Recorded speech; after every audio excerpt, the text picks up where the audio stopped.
आपके द्वारा किशनगढ़ बास विधानसभा क्षेत्र के 84 क्षेत्र में क्या क्या कार्य कराए गए और जनता ये आरोप कर रही है आपके ऊपर कि आप पहले 10 साल तक चुनाव लड़े कांग्रेस पार्टी से, आपको भरोसा नहीं जिता पाए। अब की बार आप बसपा से चुनाव लड़े, किस कांग्रेस नेता के इशारे के ऊपर आप चुनाव लड़े और किन किन कांग्रेस नेताओं ने आपको समर्थन किया? क्या आपने कांग्रेस पार्टी से बगावत तो की? चुनावों में सब चीज चलती है, हमारे पार्टियों में भी चलती रहती है, थोड़ी घड़ी तो मैं पूरी तरह से नहीं कह सकता, इसलिए उन बातों को याद भी नहीं करता, बखान भी नहीं करता किसी तरीके की मेरी क्या परिस्थितियां रही। और जब खैरतल जिले की घोषणा हुई, पूरा सदन अचंबा कर गया, आश्चर्यचकित हुआ। आपको भी आश्चर्य हुआ कि आपको पता था कि खैरतल जिला बनेगा? भर भी छेड़छाड़ या एक जबान में एक शब्द नहीं बोले और उनका नाम लिखवा दिया, जो थानेदार ने खुद ने एक आध सब में साथ रहा हूँ और यहाँ कोई गड़बड़ नहीं। नऊ में क्या हुआ है, किस लिए हुआ है कि राजस्थान में चुनाव हो रहे हैं। आप जाओ, चीफ मिनिस्टर यहाँ पड़ा रहा है धारवाड़ा में रेवाड़ी में, और पुलिस को इधर बुलवाया और बाहर के लोगों को भी धकेला है। और एक समाज आपके प्रति नाराजगी जाहिर करता है जब हम ग्राउंड में भी जाते हैं कि बाबा ने जाति विशेष के लोगों के ट्रांसफर कराए, इसमें क्या कहना है कि क्या सच्चाई है इसके अंदर? सुनिए, आप सारे घूमिए, एक का भी ट्रांसफर कराया हो तो इकट्ठा। अब हाल ही में अब जानते हैं कि 15 अगस्त था, स्वतंत्रता दिवस था, और उपखंड किशनगढ़ बास में स्वतंत्रता दिवस नहीं मनाया गया। क्या वजह रही वहां नहीं मनाने की? वहाँ से क्या सारे के सारे बुला लिए थे, मने वहाँ भी हर जगह मैं भी गया हूँ, 3-4 जगह तो मैं ही गया हूँ। क्या बाबा, अखबारों में सुर्खियां चली है उपखंड स्तर के ऊपर स्वतंत्रता दिवस नहीं मनाया गया। मैं हर जगह जिले की घोषणा मानते कि जिले के ऊपर स्वतंत्रता दिवस मनाया और पहली बार ऐसा।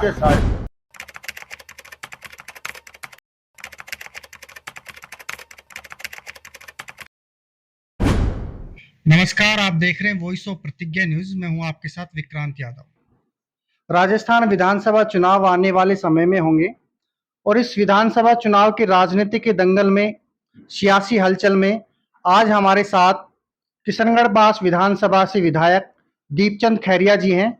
उनसे जनता के तमाम मुद्दों के ऊपर आज चर्चा होगी। क्या कुछ अब की बार सियासी हलचल में देखने को मिलेगा? बाबू जी, आपका विधायक साहब वॉइस ऑफ प्रतिज्ञा न्यूज में स्वागत है। धन्यवाद। और सबसे पहला आपसे सवाल है, आपके द्वारा किशनगढ़ बास विधानसभा क्षेत्र के 84 क्षेत्र में क्या क्या कार्य कराए गए? सब मेरा ऐसा ख्याल है कि लोग बाग भी पुकार रहे हैं, मैं भी कह रहा हूँ, शायद ही कभी बहुत समय बाद, पहले के भी समय इतने नहीं हुए, बहुत समय बाद तो बजट कोरोना खा गया और उसके बावजूद शायद ऐतिहासिक कार्य इतने हुए हैं कि जनता खुश से सारे के सारे लोग। और जनता ये आरोप करती है आपके ऊपर कि आप पहले 10 साल तक चुनाव लड़े कांग्रेस पार्टी से, आपको भरोसा नहीं जिता पाए। अब की बार आप बसपा से चुनाव लड़े, किस कांग्रेस नेता के इशारे के ऊपर आप चुनाव लड़े और किन किन कांग्रेस नेताओं ने आपको समर्थन किया? ऐसा है साहब, मेरी टिकट कांग्रेस में फाइनल हो गई थी, लेकिन आप मैं सारी बातों को खोलना नहीं चाहता, उसमें बाद में मेरी टिकट रोक दी गई। मैं रत्ती भर भी मेरे दिल में मलाल नहीं था, ठीक है ये तो सरकार ना अपने पार्टी का फैसला है, स्वीकार है, लेकिन जनता ने मुझे मजबूर कर दिया। 8-10 हज़ार आदमी रात को, 8-10 हज़ार आदमी दिन को इकट्ठे हो गए, मजबूर कर दिया कि आपको चुनाव लड़ना है। मैंने कहा कोई किसी को भी लड़ लो, तुम्हारे अगर जो मन में है तो भाई, मैं तो नहीं पार्टी छोड़ूंगा उस दिन। लेकिन उन्होंने कहा कि हम आपसे यहाँ से जब हटेंगे जब आप यस कर लोगे, आपका चेहरा चाहिए हमें, और किसी का चेहरा नहीं चाहिए।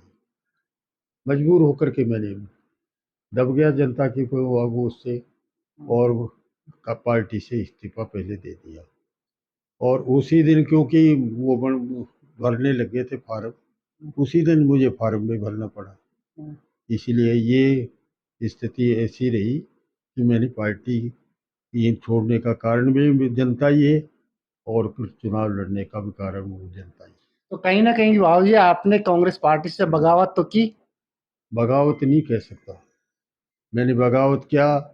आपने सुना भी होगा अगर ये आप लोग पूरी तरह से अखबार पढ़ते होंगे तो जब वो वो चुनाव हो रहे थे एमपी के तो अलवर में मीटिंग हुई थी और अलवर में मीटिंग में अपने क्या नाम है उनका मायावती मायावती जी ऐसे बैठी थी बगल में मैं बैठा था। मेरा जब बोलने का नाम आया तो मैंने साफ साफ ये कहा था कि इस देश को मजबूती दिलवाना चाहते हो और सही प्रजातंत्र का वो करना चाहते हो तो कांग्रेस को वोट देना। ये मैंने उस टाइम भी कहा था और सब आपको बता देंगे कि मैं कांग्रेस से कितनी दूर रहा या नज़दीक रहा। मैं कांग्रेस में ही रहा ये मान के चलिए। और ये आप कांग्रेस में रहे ये बात कहते हो आप, और आप प्रधान भी रहे, हाँ। जिला प्रमुख भी रहे, उसके बाद दोनों पद के ऊपर होने के बाद में फिर आप जेडपीएस से कांग्रेस पार्टी से फिर चुनाव हारे। तो क्या लगता है कि कांग्रेस पार्टी आपके ऊपर भरोसा नहीं जताती क्या? जनता आप कांग्रेस में जाते हो जब भरोसा नहीं जताती, आप बसपा से सिंबल निकाल के लेके आए हो। मैं उस स्थिति में बात नहीं करना चाहता कि क्या परिस्थितियां कौन मेरे साथ था कौन मेरे से नाराज था। मैं उनको बस जिक्र करना ही नहीं चाहता हूँ। ये चुनावों में सब चीज़ चलती है हमारे पार्टियों में भी चलती रहती है थोड़ी घनी तो मैं पूरी तरह से नहीं कह सकता इसलिए उन बातों को याद भी नहीं करता मैं बखान भी नहीं करता किसी तरीके के मेरी क्या परिस्थितियां रही और किस तरीके से मैं अकेला ही रहा ये मेरा ये। आज मैं ये सवाल पूछ रहा था आपसे कि आप जिला प्रमुख बनने के बाद में उसके बाद में जेडपीएस का वापस से आपने चुनाव लड़ा, उसकी क्या वजह रही हार की? नहीं हारा नहीं नहीं हारे। ऐसा है भी जिला प्रमुख था ना जय किशन जी ने मुझे बुला करके कहा दीपचंद जी आपको प्रधानी का चुनाव फिर लड़ना पड़ेगा। मैंने कहा ठीक है आपका आदेश मानूंगा। इसलिए मुझे उनके आदेश की पालना करनी पड़ी और मैं चुनाव लड़ा हूँ। सूर्यदेव बारेठ मेरे खिलाफ आए थे और मैं चुनाव जीता और दूसरा प्रधान बना। वाह जी, आपने चुनावी समय में या सरकार की आपकी ने मास्टर स्ट्रोक लगा दिए, जिलों की बरसात कर दी, 19 जिले बना दिए। जब खैरतल जिले की घोषणा हुई पूरा सदन अचंभा कर गया, आश्चर्यचकित हुआ। आपको भी आश्चर्य हुआ कि आपको पता था कि खैरतल जिला बनेगा? आपको ये मालूम नहीं। ये मान के चलिए 2 नवंबर को गहलोत जी ने यहाँ गहलोत जी ने हमारी मीटिंग में शिरकत की थी। यहाँ भारी तादाद में जनता थी और जनता के बीच में मैंने ये बात रखी थी।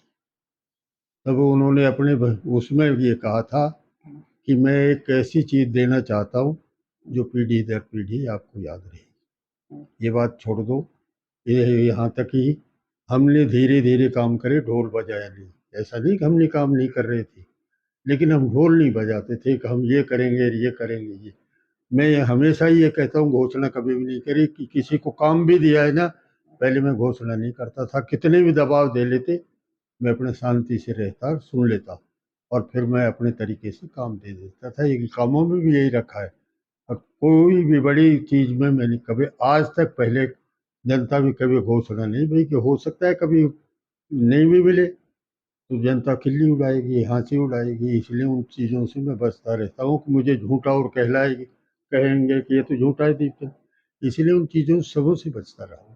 तो कहीं ना कहीं आपको अनुमान तो था, लेकिन आप जनता के बीच में नहीं लेके आए उस मुद्दे को। बिल्कुल साफ साफ कह रहे हैं कि मेरे ऊपर भी गहलोत जी पे भी मेरा पे विश्वास था। गहलोत जी भी मैं मेरे को ये मान के चलो कि बहुत वो भी विश्वास करते थे और गहलोत जी की बातों पे मैं भी विश्वास करता था।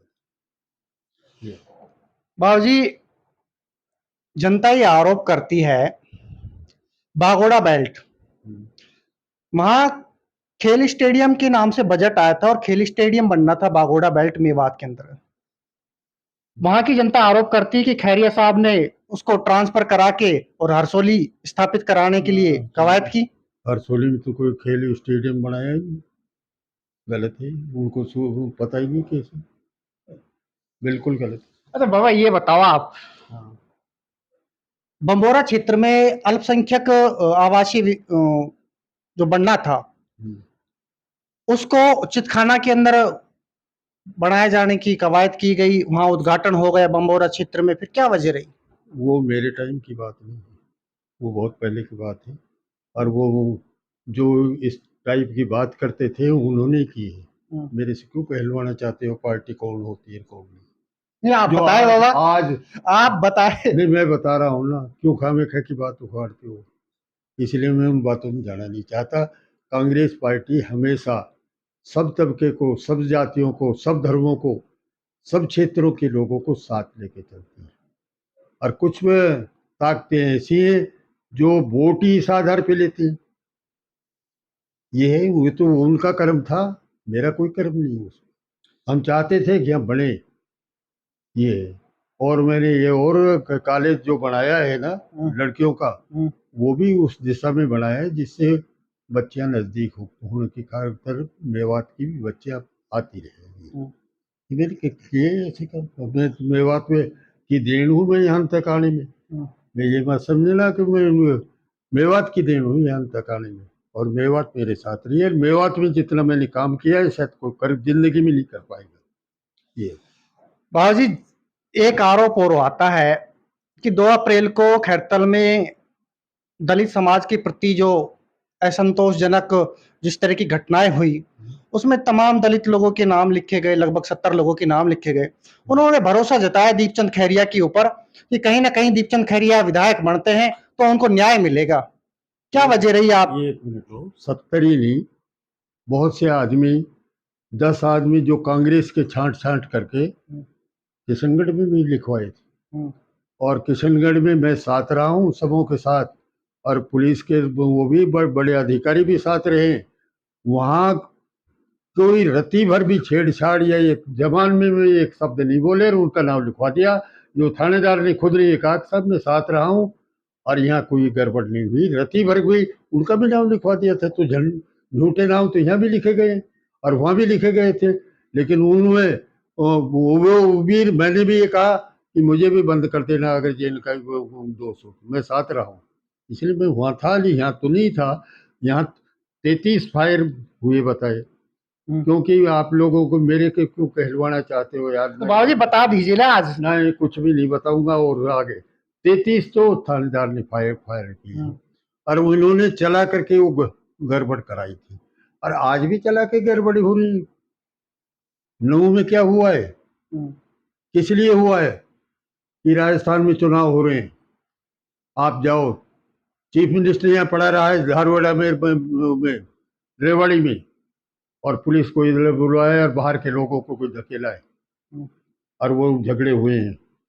सारी आपका अखबार भी कहता है, सारे, मैं ये नहीं कहता, अखबार भी आपके ये कहते हैं कि हाँ झगड़ा बाहर वाले आदमियों की वजह से हुआ। तो आप नूह घटना की जिम्मेदार भाजपा सरकार को मानते हैं? ये मुझे पता नहीं, कोई ताकत तो है ही, कुछ ताकतें तो ऐसी हैं जो ये करना चाहती हैं। करवाना तो ये किसका ये दोष है, ये तो साफ करेगी पुलिस वही।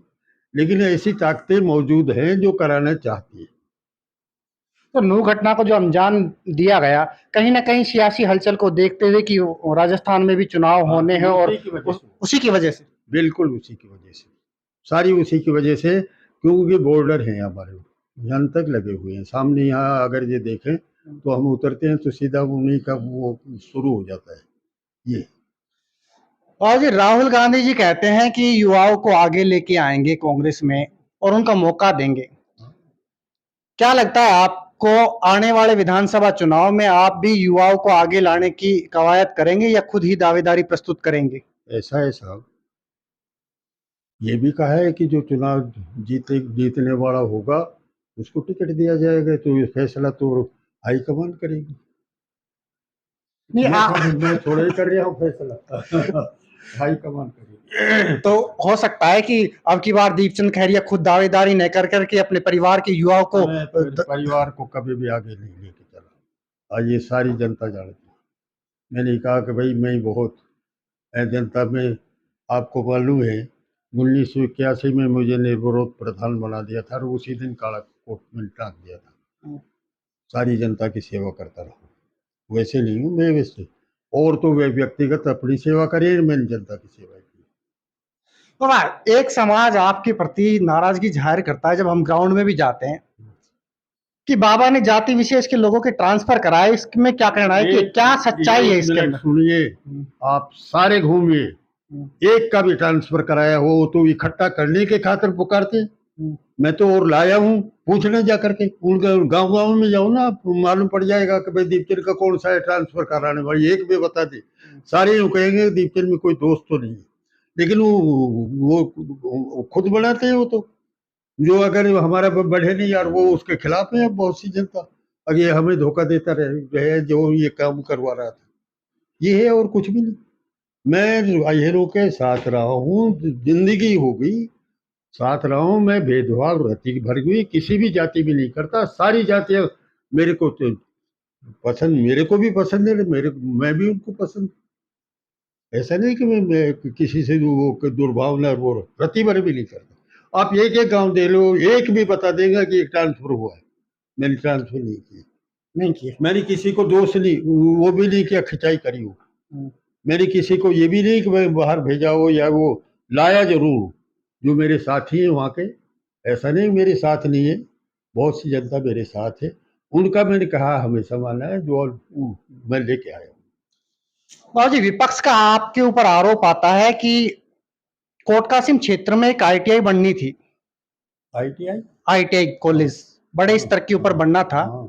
वो अभी बन नहीं पाया। कहीं ना कहीं ये कहते हैं कि विधायक उसको पूरा नहीं होने देना चाह रहे, उनको खैरतल स्थानांतरित करा। एक मिनट सुनिए, कोट कासिम में आसपास के जितने लोग बाग थे, ये नहीं बनने का कारण तो पहले का वो MLA का था, जो कभी बना नहीं पाया, कभी कहीं को वो झांसा देता रहा, कभी किसी का झांसा दे रहा।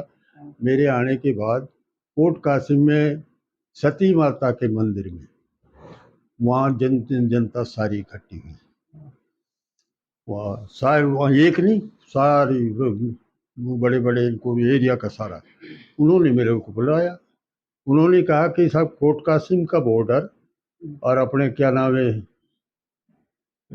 ना बड़ा गांव जोड़िया, जोड़िया का बॉर्डर एक साथ है, हम यहाँ जमीन हमने तय कर ली, यहाँ बढ़ाना है, आप कर दो। मैंने घोषणा कर दी नोएडा के बाद। कौन कहता है ये? विपक्ष आरोप लगाता है। विपक्ष तो ये के कहेगा मेरे ऊपर, निष्पक्ष धर्म ईमान से पूछ लेना उनसे कि दीपचंद खैरिया क्या है, बता देंगे बहुत से लोग बात कुछ करते होंगे जिनसे तो आप बात करते हो। नहीं अब तो राजनीतिक लोगों से बात करते हैं, अब तो जनता के सवाल उठाते हैं। आम जनता जो साफ है वो नहीं करते आप ये। अरे बाबा ये बताए, कोटकासिम क्षेत्र में कृषि मंडी की भी बात आई सामने की कृषि मंडी की जमीन तो तलाश करें, एक आध 2 बीघा में ही बनती है कि कृषि मंडी, कहीं है ही नहीं। वहां तो स्टेडियम स्वीकृत करा दिया, वही नहीं बैठ रहा था। आपको क्या बताऊं, मैंने तो म्यूनिसिपलिटी बनवाई है, कौन सी जगह है जिन्होंने मांगा है मैंने सड़कें दी है। यादव ने जिन्होंने बेकामन ये बूढ़ी बावड़ में कभी आज तक हॉस्पिटल खोला क्या? वो अहिरों का गांव नहीं है कि आप जो बात कर रहे हो, पूछना आए, मैंने कह दिया दे देंगे। अब जब वो तिगावा में मैंने कहा कि दे देंगे, अब जो उसमें क्या अपने लंगड़बास में वो भी आई इकट्ठे होकर आए, दे दूंगा सारे। मैं रति भर भी भेदभाव नहीं करता, भेदभाव तो वो खत्म करना चाहते हैं, वो अभी इकट्ठे रहो बोलते रहो दीपचंद के खिलाफ, ये और कुछ भी नहीं। अच्छा बाबा ये बताएं, चुनावी समय चल रहा है और खैरतल नगर पालिका थी, नगर परिषद में क्रमान्वित करने की जो कवायद तो हुई, आदेश जारी हो रहे हैं, हो गए और क्या माने कि चुनावी सियासत में एक कदम और दीपचंद खैरिया की तरफ बढ़ गया? सब ये तो सरकार क्या गहलोत जी की देन है। गहलोत जी जहाँ देना चाहते हैं, मांग की है वहाँ सारे दे रहे हैं, सब कुछ दे रहे हैं। आज भी एक 66 करोड़ की सड़क का वो करा शिलान्यास। 22 करोड़ की सड़क पहले बन रही है, 70-80 करोड़ की सड़क बनने वाली है। यहाँ 400 करोड़ की सड़कें तो हमने बना दी और बल्कि रात दिन काम करते हैं, कहीं भी हमने भेदभाव नहीं किया। और मेवात में तो आप पूछना, कोई गांव बाकी नहीं छोड़े जो इसमें मैंने सड़क वगैरह नहीं की। क्या बात करते हो आप? ये दीपचंद ने जिंदगी गाड़ दी काम करने में, एक नया पैसा का भी मेरे ऊपर दाग नहीं लगा सकते। बेईमान आदमी भले से यूँ कहेंगे कि बेईमानी करके अगर दीपचंद के कोई इनको तो लगाओ। इस दिन जिंदगी में मैंने ये नहीं किया। तो ईमानदारी की छवि की चर्चा तो जनता कहती है कि तो दीपचंद बताइए, मैंने ईमानदार। काम फिर कहाँ वो काम में कसर छोड़ता? मैं व्यक्तिगत तो लेता नहीं, जो व्यक्तिगत लेते हैं उन्होंने काम नहीं किया। खड़े होकर के बता दें कि जनता के हित में मैंने ये काम किया है। मैं व्यक्तिगत अपने लेकर के नहीं चला, मैंने जनता का काम किया है, जनता के हित को लेकर के चला। बाबा हाल ही में अब जानते हैं कि 15 अगस्त था, स्वतंत्रता दिवस था, और उपखंड किशनगढ़ बास में स्वतंत्रता दिवस नहीं मनाया गया। क्या वजह रही वहां नहीं मनाने की? वहां से क्या सारे के सारे हम बुला लिए थे, मने वहां भी हर जगह मैं भी गया हूँ, 3-4 जगह तो मैं ही गया हूँ। क्या नहीं बात बाबा, है? अखबारों में सुर्खियां चली है उपखंड स्तर के ऊपर स्वतंत्रता दिवस नहीं मनाया गया। ऐसा है, मैं हर जगह गया। जिले की घोषणा मानते हैं कि जिले के ऊपर स्वतंत्रता दिवस मनाया, और पहली बार ऐसा के सारे बच्चे वगैरह जो वहाँ इकट्ठे होते थे वो यहाँ इकट्ठे हो गए। और वो जहाँ मनते थे, जैसे स्कूलों में मने हैं, म्यूनिसिपलिटी में बने हैं, कोर्टों में बने हैं, पंचायत समिति में बने हैं, मंडी में बने, मैं गया हूँ सारे। बोलिए, मैं उनमें सारे शरीक हूँ। आप गहलोत जी के सबसे करीबी माने जाते हैं। नहीं, और ऐसी सुनो, बात तो नहीं है। मैं एक वो एमएलए हूँ, एक पद मुझे दे रखा है, उनमें भी जितनी जनता की सेवा कर सकते हैं किसान आयोग में बैठ करके वो हमने किया है। और गहलोत जी ने किसानों के लिए अलग बजट दिया है, दो बजट दे चुका है, खूब पैसे दिए। कोई किसानों के लिए कसर छोड़िए कि किसी चीज में कसर नहीं छोड़ी। पूरे हिंदुस्तान में चैलेंज है, इनके बराबर कोई चीफ मिनिस्टर काम करता हो और या प्रधानमंत्री भी काम करता हो, ये चैलेंज है। बाबा ये बताया आप विधायक साहब, हाँ, हर घर में काम गया है गहलोत जी का, कोई घर छूता नहीं। आज भी मैं जगह जगह आया हूँ, मोबाइल बांट रहे हैं, आपको किट बांट रहे हैं सारी। मैं आज भी गया हूँ, अभी आया हूँ यहाँ तो 12 बजे। अच्छा एक सवाल आपसे ये बताओ, खैरतल जिला बन गया और खैरतल जिले की घोषणा हो गई थी, उसके बाद में आप भी शांति से थे कि आपको तसल्ली थी, मुझे तसल्ली और तिजारा विधायक की बात लाते हैं। उसके आप एक बहुत सवाल सुनो आप, खैरतल जिले की घोषणा के बाद में तिजारा विधायक के द्वारा धरना प्रदर्शन किया गया, विधानसभा के बाहर भी किया गया।